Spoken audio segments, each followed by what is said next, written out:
తెలంగాణలో Pawan సభపై suspense continue అవుతోంది. ఇప్పటికే జనసేన నేతలు హైకోర్టును ఆశ్రయించారు. ఈ సభకు హైకోర్టు అనుమతిస్తుందా లేదా అన్న దానిపై ఉత్కంఠ కొనసాగుతోంది. మరోవైపు పవన్ సభకు పోలీసులు అనుమతి నిరాకరించడం తెలుగు రాష్ట్రాల్లో పొలిటికల్ హీట్ పెంచేసింది. రాష్ట్ర ఆవిర్భావ వేడుకలు, శాంతి భద్రతల కారణంగా సభకు అనుమతి లేదని పోలీసులు చెబుతుంటే కావాలనే తమ సభను అడ్డుకుంటున్నారని అటు జనసేన నేతలు ఆరోపిస్తున్నారు. గచ్చిబౌలిలో తెలంగాణ నవనిర్మాణ సంకల్ప సభ పేరుతో జనసేన ఏర్పాటు చేసిన సమావేశానికి పోలీసులు అనుమతి నిరాకరించారు. దీంతో జనసేన హైకోర్టును ఆశ్రయించింది. హైకోర్టు తీర్పుపై ప్రస్తుతం ఉత్కంఠ నెలకొంది. అటు గచ్చిబౌలిలో జనసేన సభ దగ్గర పరిస్థితి ఎలా ఉంది అన్న దానిపై మరింత సమాచారం మా ప్రతినిధి కరుణాకర్ అందిస్తారు. హైదరాబాద్లో జనసేన తెలంగాణ నవనిర్మాణ సంకల్ప సభ పై ఉత్కంఠ కొనసాగుతున్న పరిస్థితిని మనం చూస్తున్నాం. ఆంధ్రప్రదేశ్ డిప్యూటీ సీఎం జనసేన అధినేత పవన్ కళ్యాణ్ హైదరాబాద్లో ప్రత్యేకంగా ఈరోజు ఒక సమావేశాన్ని ఏర్పాటు చేశారు. గచ్చిబౌలి సంధ్యా కన్వెన్షన్ సెంటర్లో ఈ తెలంగాణ నవనిర్మాణ సంకల్ప సభ పేరుతో ఈ సమావేశాన్ని ఏర్పాటు చేశారు. ఈ సమావేశం జరుగుతుందా జరగదా అన్న దానిపై కొంత ఉత్కంఠ నెలకొంది. ఎందుకంటే ఈ సమావేశానికి సైబరాబాద్ పోలీసులు అనుమతి నిరాకరించారు.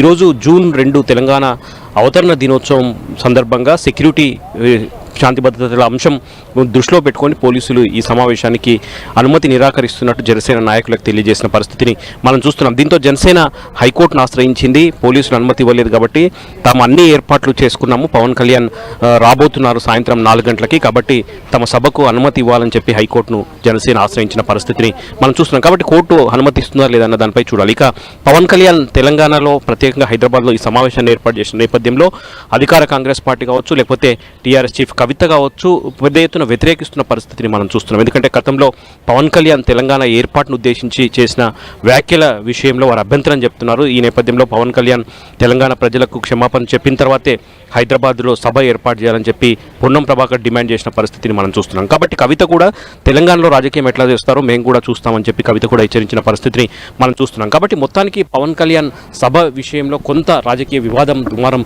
రేగుతున్న పరిస్థితిని మనం చూస్తున్నాం. కానీ జనసేన మాత్రం పూర్తి స్థాయిలో సంధ్యా కన్వెన్షన్ సెంటర్లో ఏర్పాట్లు పూర్తి స్థాయిలో చేసింది. దాదాపు 4 గంటలకు పవన్ కళ్యాణ్ సమావేశం ప్రారంభమవుతుందని చెప్తున్నారు. పవన్ కళ్యాణ్ సాయంత్రం 6 గంటల సమయంలో సంధ్యా కన్వెన్షన్ సెంటర్కు చేరుకుంటారు. దాదాపు 2 గంటల పాటు అయిన సమావేశం కొనసాగే అవకాశం కనిపిస్తుంది. దాదాపు 2000 మందితో ఈ సమావేశాన్ని నిర్వహించేందుకు జనసేన పూర్తి స్థాయిలో ఏర్పాటు చేసిన పరిస్థితిని మనం చూస్తున్నాం. ఆంధ్రప్రదేశ్లో కూటమిగా అంటే టీడీపీ, బీజేపీతో కలిసి జనసేన ప్రభుత్వాన్ని ఏర్పాటు చేసి అక్కడ పరిపాలన కొనసాగిస్తున్న పరిస్థితిని మనం చూస్తున్నాం. కాబట్టి తదుపరి తెలంగాణపై పవన్ కళ్యాణ్ దృష్టి సారించినట్టు తెలుస్తుంది. తర్వాత జరగబోయే జిహెచ్ఎంసీ ఎన్నికలు కావచ్చు, ఆ తర్వాత 2028లో జరిగే అసెంబ్లీ ఎన్నికలపై పూర్తి స్థాయిలో పవన్ కళ్యాణ్ దృష్టి సారించే అవకాశం కనిపిస్తుంది. ఈ నేపథ్యంలోనే ఇప్పటి నుంచే తెలంగాణలో పూర్తి స్థాయిలో పార్టీ కార్యకలాపాలు విస్తరించేందుకు పవన్ కళ్యాణ్ దృష్టి సారించినట్టు తెలుస్తుంది. అందుకు నాందిగానే ఈరోజు హైదరాబాద్లో ఈ సమావేశాన్ని ఏర్పాటు చేశారు. కాబట్టి తెలంగాణ నవనిర్మాణ సంకల్ప సభ ఏ మేరకు జరగబోతుంది, హైకోర్టు ఏ మేరకు అనుమతిస్తుంది, జరుగుతుందా సభ జరగదా, జరిగితే పవన్ కళ్యాణ్ ఈ సమావేశంలో ఏ అంశాలను ఉద్దేశించి ప్రసంగిస్తారు, పవన్ కళ్యాణ్ ప్రసంగం తర్వాత తెలంగాణలో రాజకీయ పరిణామాలు ఏ విధంగా మారుతాయన్న దానిపై రాజకీయ వర్గాల ఉత్కంఠ నెలకొన్న పరిస్థితిని మనం చూస్తున్నాం. కెమెరా పర్సన్ పరమేశ్తో కరుణాకర్, టీవీ హైదరాబాద్.